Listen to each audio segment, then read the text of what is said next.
बिस्मिल्लाहिर्रहमानिर्रहीम। अस्सलाम वालेकुम। पंजीरी खाने से क्या होता है, जरूर जानिए बेहतरीन मालूमात। पंजीरी खाने के 4 हैरत अंगेज फवायद। पंजीरी बनाने की तरकीब, हर तरह की कमजोरी खत्म करने के लिए बेहतरीन ग़िज़ा। आइए आज हम आपको बताते हैं सर्दियों की सौगात पंजीरी के सेहत पर बेशुमार फवायद और इसे बनाने का आसान तरीका। तो चलें फिर शुरू करते हैं। पंजीरी के हैरत अंगेज फवायद। नंबर 1, नजर की कमजोरी में मुफीद। पंजीरी में चारों मगज, सफेद तिल, बादाम, पिस्ता और अखरोट जैसे बेहतरीन लवाजमात शामिल होते हैं जो कि आंखों की रोशनी के लिए बेहद मुफीद हैं। इसलिए पंजीरी के इस्तेमाल से नजर तेज होती है। नंबर 2, हड्डियों के दर्द में मुफीद। हड्डियां कैल्शियम, विटामिन और मिनरल्स की कमी की वजह से कमजोर हो जाती हैं और इनमें दर्द होता है। अलबत्ता सर्दी के मौसम में हड्डियों के दर्द में इजाफा हो जाता है। ऐसे में पंजीरी का इस्तेमाल बेहद मुफीद है क्योंकि तमाम जरूरी गिजाई अज्जा से भरपूर होती है। अगर इसे गिजायत का खजाना कहा जाए तो गलत न होगा।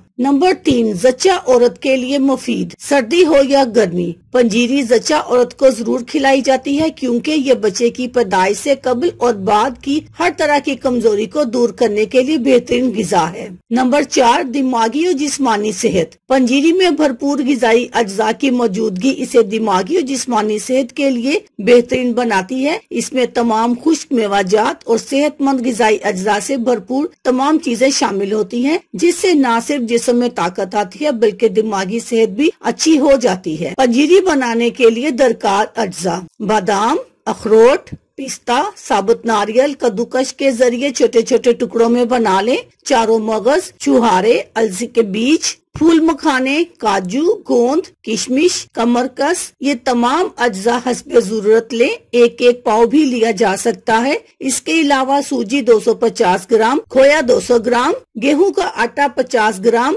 दाल माश आटा 50 ग्राम, देसी घी या फिर जैतून का तेल 250 ग्राम ले लें। पंजीरी बनाने की तरकीब, सबसे पहले ऊपर बताई गई मिकदार के मुताबिक देसी घी में सूजी मिलाकर इन्हें अच्छी तरह भून लें। दोनों अज्जा को हल्की आंच पर इतना भूनें कि वो लाइट ब्राउन हो जाए। तमाम ड्राई फ्रूट को अलहदा फ्राई पैन में देसी घी में मामूली सा फ्राई कर लें। इसके बाद सूजी में फ्राई किए हुए बादाम, पिस्ते, चारों मगज और फ्राई किए हुए मखाने, गोंद, काजू और अखरोट शामिल करके इसमें पीसी इलायची और चीनी शामिल करके अच्छी तरह मिक्स कर लें। इससे रोजाना नाश्ते में 1 से 2 चम्मच खा लें और सर्दी से महफूज रहे। या रात में भी इसे खाया जा सकता है। आप चाहें तो रात में इसे दूध के साथ भी खा सकते हैं। अल्लाह हाफिज, शुक्रिया।